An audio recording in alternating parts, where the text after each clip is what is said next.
नाजरीन अस्सलाम वालेकुम। इनसाइड न्यूज के नए प्रोग्राम के साथ मैं हूं इब्राहिम राजा और आज हम बात करेंगे कि शहबाज शरीफ की जानिब से ताकतवर हलकों और मियां नवाज शरीफ के दरमियान सुलह करवाने के मुतल्लिक जो इतलात आ रही हैं, उन इतलात के पीछे असल कहानी क्या है। कुछ हलके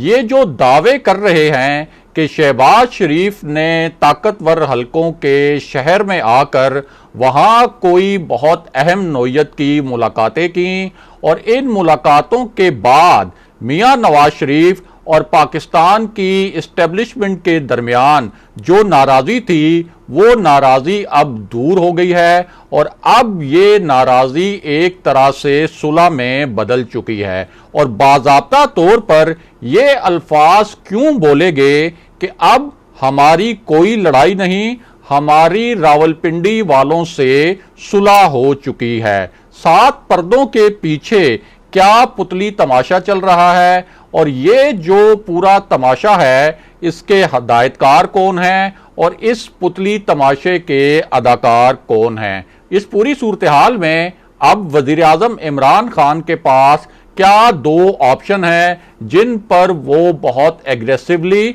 अमल करना चाहते हैं। हमारे जिन दोस्तों ने अब तक हमारे चैनल को सब्सक्राइब नहीं किया उनसे हम कहेंगे कि हमारे चैनल को सब्सक्राइब कर लें ताकि उन्हें अहम मालूमात बर वक्त मिलती रहें। अब वापस आते हैं आज के मौजू पर, यानी शहबाज शरीफ जिनको मफामती जादूगर कहा जाता है और जिनके मुतल्लिक ये एक तासुर है कि वो अपना जो बैक डोर है जिसको हुकूमती हल्के एक चोर दरवाजा भी कहते हैं, वो अपना बैक डोर कभी भी बंद नहीं करते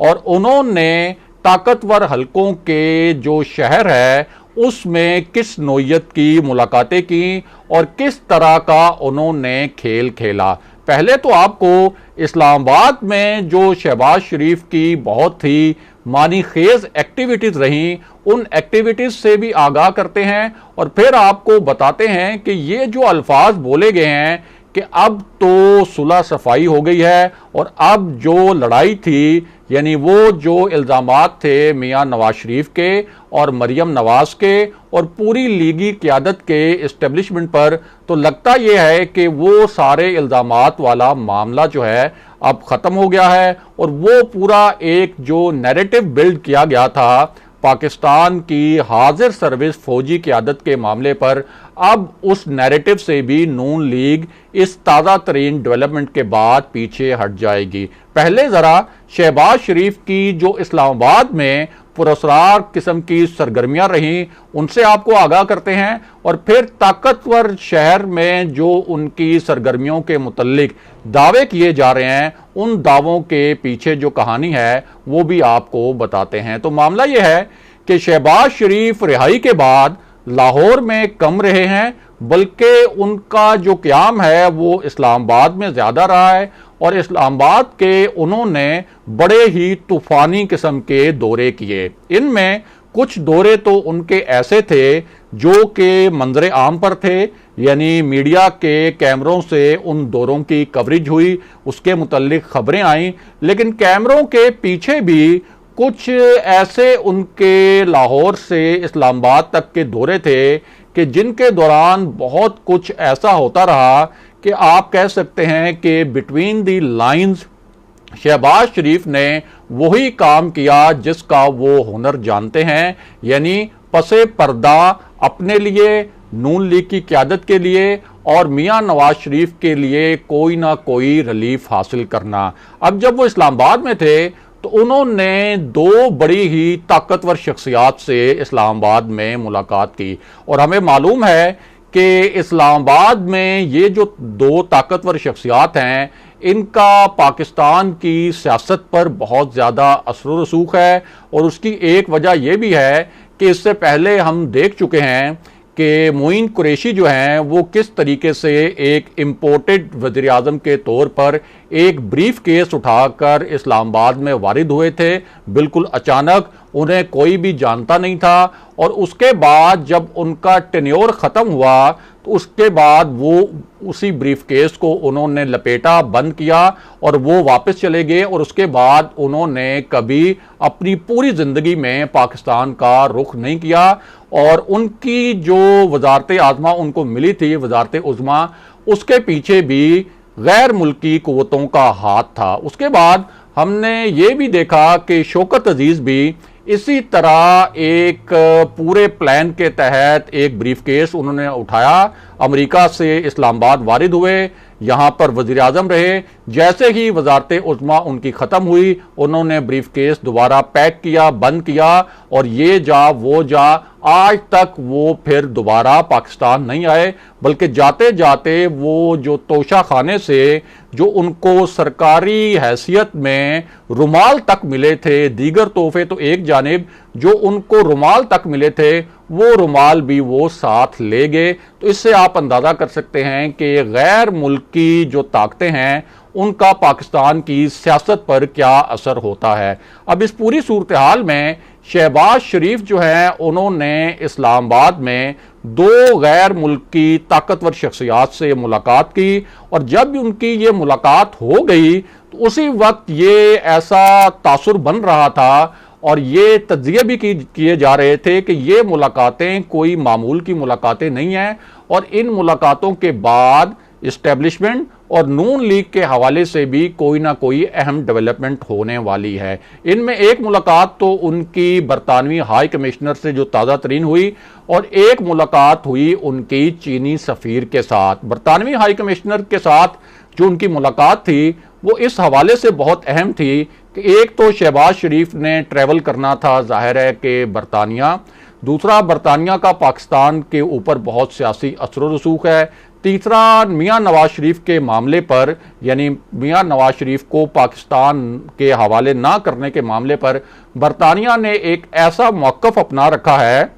जिसे नून लीग तो कानूनी मौक़िफ़ करार देती है, लेकिन तहरीक इंसाफ ये कहती है कि ये जो मौक़िफ़ है इससे तो कानून की एक तरह से धज्जियां उड़ाई जा रही हैं और शरीफ खानदान को फेवर की जा रही है कुछ खास मकासद के तहत। इस हवाले से एक स्टोरी जो है, एक बहुत अहम खबर पाकिस्तान के एक बहुत बड़े अखबार में लंदन से भी आई थी और उसमें यह तासुर दिया गया था, बहुत ज़बरदस्त तज्जिया किया गया था कि मियां नवाज शरीफ के मुस्तकबिल का जब फैसला करना है बरतानवी हुकाम ने, तो वो ये भी देखेंगे कि मियां नवाज शरीफ का सियासी मुस्तकबिल ख़त्म हो चुका है या नहीं, और मियां नवाज शरीफ की सियासी हैसियत को देखते हुए ही और उनकी पार्टी की जो प्रेजेंस है पाकिस्तान में उसको देखते हुए वो ये फैसला करेंगे कि मियां नवाज शरीफ को पाकिस्तान के हवाले करना चाहिए या नहीं। और इस पूरी असेसमेंट के बाद बरतानिया ने यह फैसला किया कि मियां नवाज शरीफ के मामले पर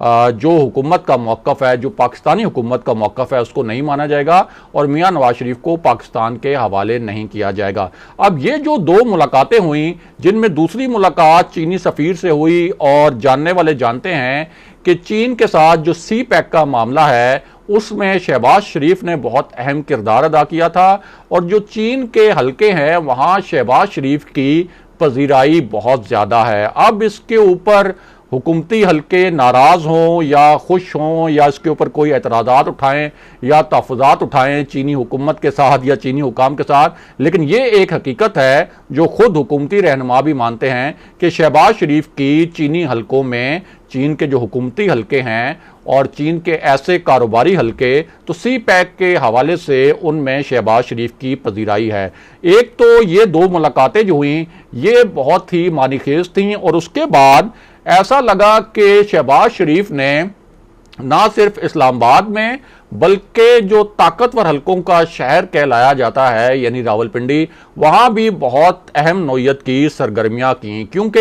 एक तो उनकी जो सरगर्मियाँ थीं वो बज़ाहिर बिल्कुल सियासी नौयत की सरगर्मियाँ थीं। उनकी तो ख़बरें भी आती रहीं, बाकायदा मीडिया के ऊपर उनकी ख़बरें जारी भी की जाती रहीं, लेकिन कुछ हल्के ये दावा कर रहे हैं कि शहबाज शरीफ की रावलपिंडी में सिर्फ सियासी एक्टिविटीज़ नहीं रहीं बल्कि उसके साथ साथ उनकी कुछ ऐसी सरगर्मियां भी रहीं जिनके नतीजे में वो मियां नवाज शरीफ और जो पाकिस्तान की इस्टेब्लिशमेंट है उनके दरमियान फासले कम करवाने में कामयाब रहे। अब इस पूरी सूरत हाल में यह क्यों कहा गया कि अब हमारी कोई लड़ाई नहीं है रावलपिंडी के साथ और हमारी लड़ाई खत्म हो गई है, और ये अल्फाज इस्तेमाल किए गए कि अब हमारी सुलह हो गई है और पीटीआई इसी वजह से परेशान है। और ये जो अल्फाज इस्तेमाल किए गए ये एक ऐसी शख्सियत की जानिब से इस्तेमाल किए गए जिसका ताल्लुक जर्नैली घराने से है, जिनके वालिद एक जनरल थे, एक जर्नैली घराना इसको कहा जाता है। और ये जो शख्सियत हैं इन्होंने पहले army chief general Qamar Javed Bajwa से एक मुलाकात भी की थी, और दूसरी जो उनकी मुलाकात हुई थी army chief general Qamar Javed Bajwa से, वो मुलाकात जो थी उसमें DG ISI general Faiz Hamid भी मौजूद थे। और बाद में इन मुलाकातों का इंकशाफ जो है खुद डीजी आईएसपीआर की जानिब से भी किया गया था, और खुद जो है मुस्लिम लीग नून की जानिब से और इस शख्सियत की जानिब से इन मुलाकातों का एतराफ़ भी किया गया था। तो ये जो जर्नैली घराने से ताल्लुक रखने वाली शख्सियत हैं यानी मोहम्मद जुबैर साहब, जो कि मरियम नवाज और मियां नवाज शरीफ के तर्जुमान भी हैं, और मीडिया पर खास तौर पर वो स्पेसिफिकली मरियम नवाज साहिबा और मियां नवाज शरीफ की तर्जुमानी करते हैं। यानी नून लीग के एज अ पार्टी तर्जुमान कोई और हैं, लेकिन ये मियां नवाज शरीफ और मरियम नवाज की तर्जुमानी करते हैं। तो इन्होंने बाकायदा कैमरों के सामने ऑन रिकॉर्ड ये कहा कि हमारी अब कोई लड़ाई नहीं है रावलपिंडी से, यानी पाकिस्तान के ताकतवर हलकों से, और हमारी रावलपिंडी से सुलह हो गई है। और ये जो सुलह है इसके मुतल्लिक तहरीके इंसाफ को भी मालूम है, और यही वजह है कि तहरीके इंसाफ इस वक्त कोई इनडायरेक्टली इस किस्म के पैगामात इस्टेब्लिशमेंट को पहुंचा रही है, जिससे तासुर ये मिलता है कि हुकूमत ये जो मुबैना डील या मुबैना राब्तों की इतलात हैं इन पर कोई ज़्यादा खुश नहीं है। अब इस पूरी सूरत हाल में वज़ीर आज़म इमरान खान ने क्या फ़ैसले किए हैं? एक तो उनका फ़ैसला ये है कि उन्होंने वजारत दाखिला को हदायत की कि जो भी कानूनी आपको नुक्ता इस्तेमाल करना है वो नुक्ता इस्तेमाल करें, और शहबाज शरीफ का नाम आप ईसीएल के अंदर डालें। दूसरा फैसला यह है कि हुदैबिया पेपर मिल्स केस जो कि अदालती तौर पर बंद हो चुका है उसको आपने हर हाल में खोलना है, नए शवाहिद जो हैं वो तलाश करने हैं, एफआईए को इस्तेमाल करना है, नैब को इस्तेमाल करना है, ताकि वज़ीर आज़म इमरान खान के बकौल ये जो मुबैना करप्शन की है शहबाज शरीफ ने और शरीफ खानदान ने, इस करप्शन के ऊपर उनका एहतसाब हो सके। और कहने वाले ये कहते हैं कि असल में ये जो सब कुछ हो रहा है ये इस वजह से हो रहा है, यानी ये जो हुदैबिया पेपर मिल्स केस और ये जो दीगर बातें की जा रही हैं कि शरीफ खानदान के खिलाफ दीगर केसेस भी खोले जाएं, ये इस वजह से की जा रही हैं कि हुकूमत को भी ये इतलात मिल रही हैं कि पसे पर्दा शहबाज शरीफ जो है इस्टेब्लिशमेंट के साथ मिलकर कोई ना कोई ऐसे मामलात जो हैं तय कर रहे हैं जो कि हुकूमत के लिए परेशानी का बायस बन सकते हैं और नून लीग के लिए निस्बतन कुछ आसानियों का बायस बन सकते हैं। अगले प्रोग्राम तक के लिए खुदा हाफिज।